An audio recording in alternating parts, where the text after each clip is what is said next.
GeM cinemas நேயர்கள் அனைவருக்கும் வணக்கம். நான் உங்கள் விஜய் பிலால். இன்னைக்கு வீடியோ நம்ம எதை பற்றி பார்க்க போகிறோம் அப்படின்னு பார்த்தீங்கன்னா, ஜனநாயகன் படம் வந்து ரிலீஸ் ஆகுமா ஆகாதா அப்படிங்கிற மாதிரி ஃபேன்ஸுக்கே வந்து அந்த படம் எப்போ ரிலீஸ் ஆகும் அப்படிங்கிறதே வந்து டேட்டே தெரியாமல் அந்த படம் எப்படா அந்த படமே வந்து ரிலீஸ் ஆகுமா ஆகாதா அப்படின்னு இந்த வருஷமே ஆகாது அப்படிங்கிற மாதிரிலாம் ஃபேன்ஸே வந்து மறந்துட்டாங்க அப்படிங்கிற மாதிரி தான் வந்து பேசப்பட்டு இருக்கு.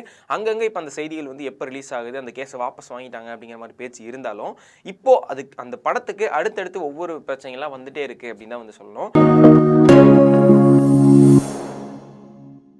அதாவது பார்த்தீங்கன்னா ரீசெண்ட் டைமில் வந்து அந்த படம் வந்து நிறைய பிரச்சனையில் இன்வைட் வந்துச்சு. அதாவது இந்த படம் வந்து ஜனவரி மாதம் ரிலீஸ் ஆக வேண்டியது வந்து நிறைய படங்கள் வந்து தள்ளி வச்சு அந்த படம் ரிலீஸ் ஆகிற மாதிரி இருந்தது. அதுக்கப்புறமா அந்த படத்துக்காக வந்து சென்சார் போர்டு கேஸ் வந்ததுக்கப்புறமா அந்த படம் வந்து ஜனவரி இல்லாமல் பிப்ரவரியில் வந்து ரிலீஸ் ஆகும் அப்படிங்கிற மாதிரியான பேச்சு வந்து அடிபட்டு இருந்துச்சு. இப்போது அந்த பிப்ரவரியிலையுமே வந்து ரிலீஸ் ஆகாது அப்படிங்கிற மாதிரி தான் பேசப்பட்டு இருக்கு. அதுவும் கிட்டத்தட்ட ஒரு 18-20 நாள் பக்கம் ஆயிடுச்சு. பிப்ரவரியே இன்னும் 10 நாள் தான் இருக்குது. இந்த பிப்ரவரி மந்தே முடியிருக்கு. இன்கேஸ் மார்ச்லேயே வந்து ரிலீஸ் ஆகிறதுக்கான வாய்ப்புகள் இருக்கா என்ன அப்படிங்கிறது வந்து தெரியல. இது சம்பந்தமா இப்போ இந்த பிரச்சனைகள் போயிட்டு இருக்கும்போது திரும்ப வந்து இப்போ கேஸை வாபஸ் வாங்கிட்டோம். அதாவது இந்த சென்சார் போர்டு இஷ்யூவில் அதாவது இது சம்பந்தமா வந்து ஜனநாயகன் படத்தையும் வந்து கேஸ் போட்டிருந்தாங்க. ஸோ அது வந்து நாங்கள் வாபஸ் வாங்கிக்கிறோம் அப்படிங்கிற மாதிரி வந்து அந்த வந்து கோர்ட்டில் போட்டிருக்க அந்த கேஸ் வந்து வாபஸ் வாங்கிட்டாங்க.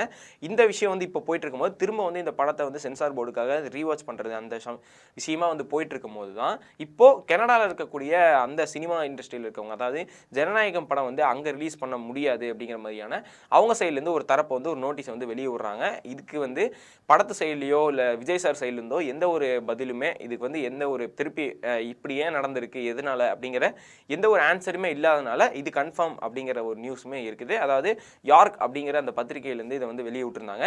ஸோ அங்கேயுமே வந்து இந்த படம் வந்து ரிலீஸ் பண்ண மாட்டோம் நாங்கள் அப்படிங்கிற மாதிரியான ஒரு கொஸ்டினுமே, அதாவது ஒரு சீட்டையுமே வந்து அவங்க வெளியிட்டிருந்தாங்க. இது தொடர்ந்து இந்த படத்துக்கு தொடர்ந்து இந்த மாதிரியான பிரச்சனைகள் வந்துட்டு இருக்கும்போது தான் இப்போ கொஞ்ச நாளாகவே வந்து நிறைய படங்கள் வந்து ரிலீஸ் ஆகிட்டு வந்துட்டு இருக்குது. அதாவது விஜய் சார் அஜித் சாருடைய கிளாஸ் அப்படின்னு சொல்லுவாங்க. இது வந்து நம்ம ஒரு 10 வருஷம் ஒரு 7 வருஷம் 8 வருஷத்துக்கு முன்னாடி பார்த்தோம்னா தளபதி அப்படின்னு சொல்லி 2 பேரும் அடிச்சுக்கிட்டு இருப்பாங்க. அதாவது இந்த படம் வந்துச்சுன்னா இது வரும், இந்த படம் வந்துச்சுன்னா யாரோட கலெக்ஷன் அதிகம், யார் வந்து யாருக்கு ஃபேன்ஸ் அதிகம், நாங்கள் தான் கெத்து அப்படிங்கிற மாதிரிலாம் நிறைய சண்டை போட்டுட்டு இருப்பாங்க.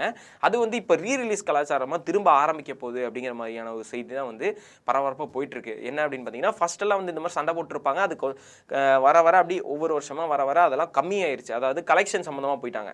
நான் இவரோட ஃபேனு, நாங்கள் தான் கெத்து, எங்கள் படம் தான் இதாச்சு அப்படிங்கிறத பேசுறதை விட்டுட்டு எந்த படம் வந்து அதிகமாக கலெக்ஷன் அடிக்குது அப்படிங்கிற மாதிரி வந்து பார்க்க ஆரம்பிச்சிட்டாங்க. எந்த படம் வந்து நல்லா இருந்தது அப்படிங்கிறதெல்லாம் விட்டுட்டு படம் நல்லா இருக்கோ நல்லா இல்லையோ கலெக்ஷன் எவ்வளோ அடிச்சிருக்கு அப்படிங்கிறத வச்சு இப்போ ஃபேன்ஸ் வந்து சண்டை போட ஆரம்பிச்சிட்டாங்க.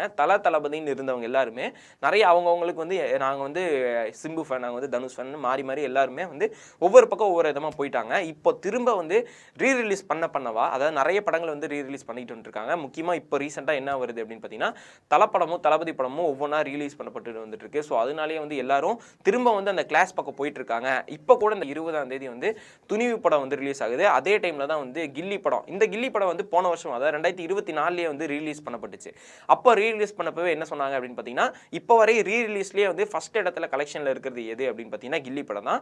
ஸோ இதுக்கப்புறம் வந்து திரும்ப 2வது டைமாக வந்து கில்லி படம் வந்து இப்போ ரீரிலீஸ் பண்ண போகிறாங்க. அதாவது 2026 வந்து இப்போ ரீரிலீஸ் பண்ண போகிறனால இப்போ துணிவு படமும் அதே டேட்டில் ரீரிலீஸ் ஆகிறனால 2 படத்துக்கும் வந்து கிளாஷ் விடுறதா வந்து பேசப்பட்டு ஃபேன்ஸுக்குள்ளேயே வந்து நிறைய அடிச்சுக்கிறதா இருக்கட்டும், நிறைய இந்த மாதிரி ட்வீட் போடுறதா இருக்கட்டும், மீம்ஸ் கிரியேட் பண்ணி போடுறதா இருக்கட்டும், இந்த மாதிரி எல்லாம் சோஷியல் மீடியாவில் நல்லா பரபரப்பாக பேசிட்டு இருக்காங்க.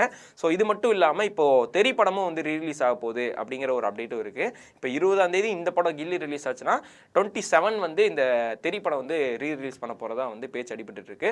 ஸோ என்ன, அதாவது இந்த படம் வந்து ஜனநாயகன் படம் தள்ளி போனாலும் நாங்கள் பழைய படங்களை வந்து விஜய் சாருடைய பழைய படங்களை நாங்கள் பார்க்கறதுக்கு தயாராக இருக்கோம் அப்படிங்கிற மாதிரி நிறைய ஃபேன்ஸ் வெயிட் பண்ணிட்டு இருக்காங்க. ஏன் இன்னுமே நிறைய ஃபேன்ஸ் வந்து நான் இதுக்கு முன்னாடி வர படம் எதையுமே நான் பார்க்க மாட்டேன், ஜனநாயகன் படம் ரிலீஸ் ஆகிற வரையும் நான் அதை பார்த்துட்டு தான் மற்ற படங்கள் பார்ப்பேன் அப்படின்னு நிறைய ஃபேன்ஸ்லாம் வெயிட் பண்ணிட்டு இருக்காங்க. ஸோ இந்த விஷயத்தை பற்றி உங்களுடைய ஒப்பீனியன் என்ன அப்படிங்கிறத கீழே கமெண்ட்ஸை சொல்லியிருப்பாங்க.